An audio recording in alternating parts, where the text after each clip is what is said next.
I feel everyone that reviews an affordable set of irons nowadays feels obligated to give it nothing but praise, so not to seem, well, elitist. And considering my whole channel is based around good value for money equipment, you would presume that I'm gonna give this set of irons my unreserved stamp of approval.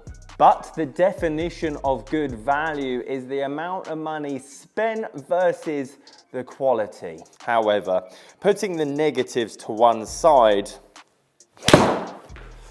for just a moment, is there some truth behind Caley's self-acclaimed big brand iron killer statements? And if so, what are they? So let me give you my honest opinion on this £499 4 pitching wedge iron set, alternating between positives and negatives, and mainly for the reason you, the viewer, have a broad knowledge of money versus equipment versus tech versus time versus customization to see what option is good value for money for your golf game. For example, let's kick off with a positive. Brand new Lamkin grip, can't get that on a second-hand club. UST recoil shaft. Again, quality product that you would find in the big brand iron sets out there on the market. However, something that I noticed rather quickly when I took these out of the box is how thin the grip actually felt. And when I pulled back the grip to see how many layers of tape was actually underneath it, I kind of discovered there wasn't any. Now, this doesn't mean the grip's going to move over time. I used to blow on grips all the time back in the day, as it saves time. And it's a simple fix. Just put 2 layers of masking tape underneath there and then do the same process. With very little expenditure, you would make your product seem quite a lot more premium. Positive number 2, these things look great. In 2024, I'm pretty sure we've got a good understanding of what the golf market wants. However, there is a negative, but I should note second-hand clubs, which obviously I'm going to show you at the end, won't look as good as this in terms of condition. So if you're wanting to treat yourself and you want something nice, shiny and new, then you've kind of got 2 options.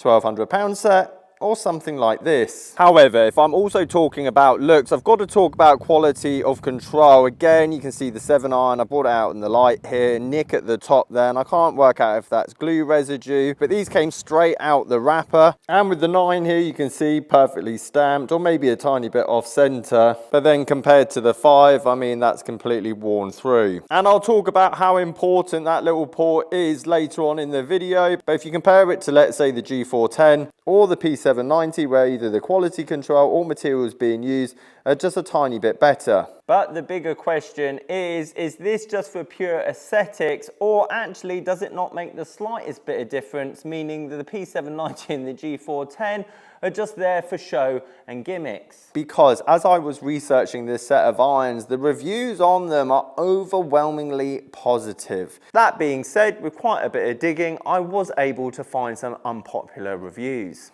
Now, the vast majority of these reviews were basically about delivery time and communication, as well as some others mentioning the grip and potential nicks on the golf clubs, confirming kind of what I've just said there. However, in Ryan's defense, the owner of Caley Golf, I've worked in the golf industry for 10, 12 years, and I don't need to tell a lot of you watching this video that golf customer service is average at the best of times. And apart from Ping, which I would say was the best when I worked in a pro shop, every other manufacturer is a nightmare to get hold of. Get any idea or estimation lead times.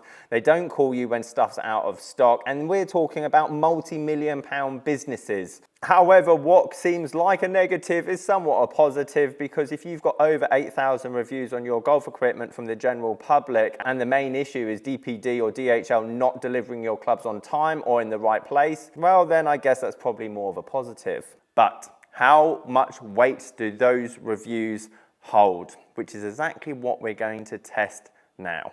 There's 2 reasons why I say that. Number 1, we don't know the level of golfer that's obviously using this equipment. It's not even level. How much has that golfer tried other equipment? If you know you don't want to spend £1,200 on a set of irons, then you're probably not going to go and test them. Number 2 is that you're putting a lot of faith into this purchase. You haven't been able to try them. You haven't been able to test them. They arrive. They obviously look good when you unwrap them. And are you subconsciously willing them to be the purchase that you're after, just so that you don't feel guilty or stupid about purchasing them in the first place. But I have hit a lot of equipment, especially the £1,200 set of iron range equipment. And just like these Caley irons, this P770 2020 iron is roughly same amount of money second hand. However, you can't compare this with that like everyone else is at the moment. Let me explain why. At first glance, these are exactly the same. Smaller than the P790, not as offset, and obviously got that slick hollow back feeling. Now, I don't know if this was a mistake on Caley's part, but I feel like they have somewhat cut out a niche compared to every other brand manufacturer that makes this kind of head design. 33 degrees with the P770, 30 degrees with the 01T. And a lot of you might be thinking, well, they've just done that so that their 7 iron goes further than everyone else's 7 iron in this category. But you see, I actually quite like that because there's a lot of golfers that need the P790 or potentially even bigger, but they say to me all the time, I hate the look of it. I hate how offset it is. My miss is actually to the left, even though they need the de-loftedness. And the problem they have is with that less offset and potentially slimmer looking head, they end up stupidly going to something like this at 35, 36, 34 degrees loft, which just doesn't help their golf game. However, this might be the only solution out there for that golfer. Strong lofted irons, but not as offset, and it kind of looks somewhat similar to this MP5 that I have here. There, however, is a downside, considering these are actually aimed for low to mid handicap golfers. Pitching wedge at 44 degrees, and if I was to hit my normal swing with it, 147 yards. And obviously now means I need another wedge at the bottom there to gap between that and my other wedges, so a 48 degree, a 52 degree, a 56 degree, so on and so forth. On the flip side, a 4 iron lofted at 20.5 degrees. Fine for that player that just hit their pitching wedge 140 plus yards, because they're going to have enough speed. But for the golfer that I just mentioned that wants that strong lofted but sleek look and less offset, whatever it might be, that's a rubbish example. Better.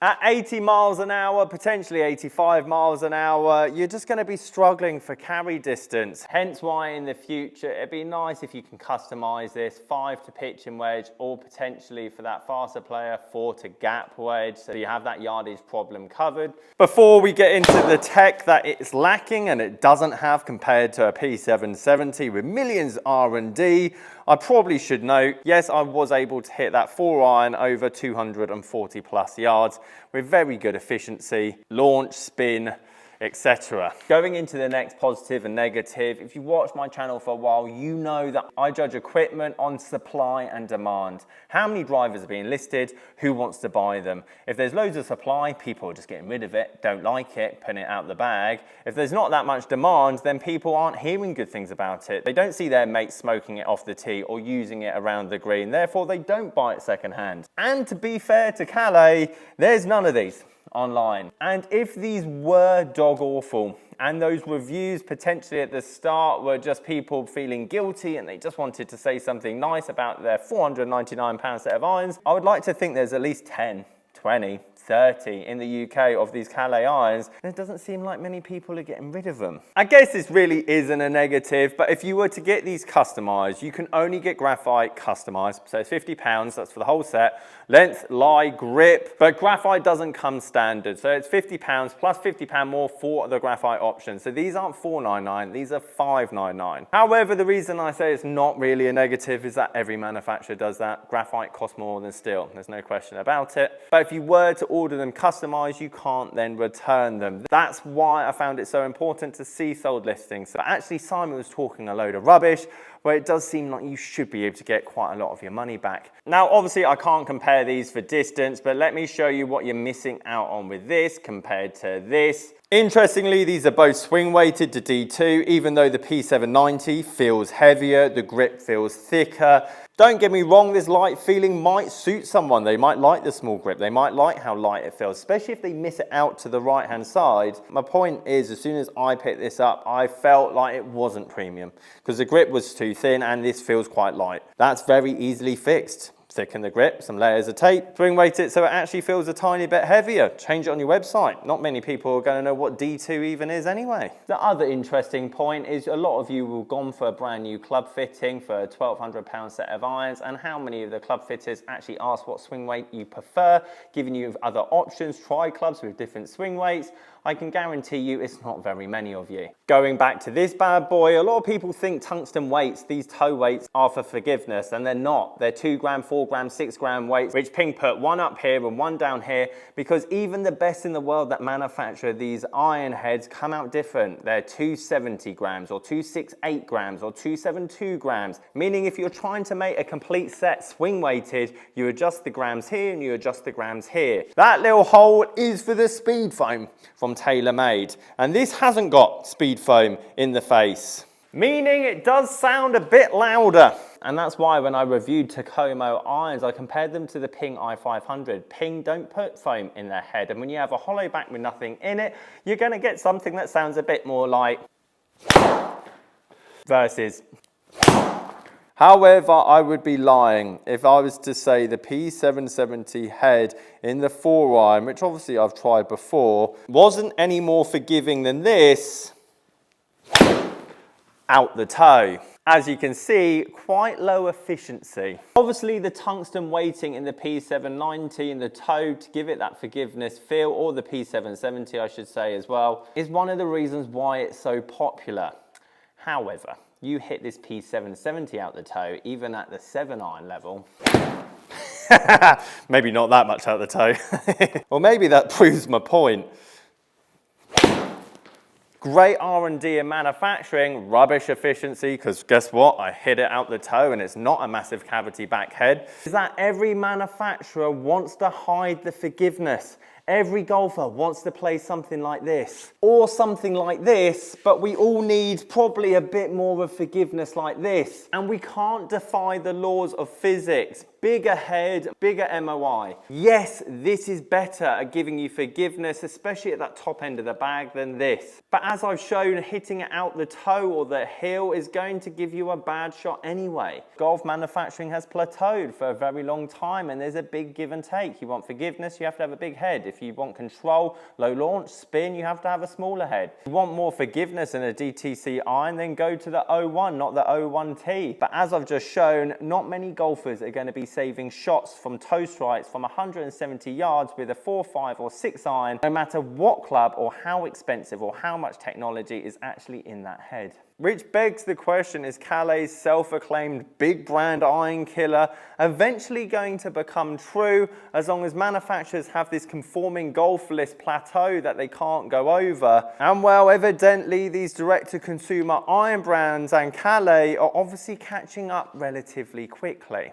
If money is not an option and you go to a very reputable iron fitter, this is obviously the best option. On the flip side, P770 second hand, £500. Downside, there's only so many of them online. Do you have the right shaft? Do you have the right length? Obviously, you have to try and test it. That's what my whole channel is about. Buy it, take it to the golf course, which isn't a luxury you get with this or even this brand new. Test it for a month. If you don't like it, or if you've had a swing change, sell it for 85, 90, 95% of what you just bought it for. The big downside of that is time.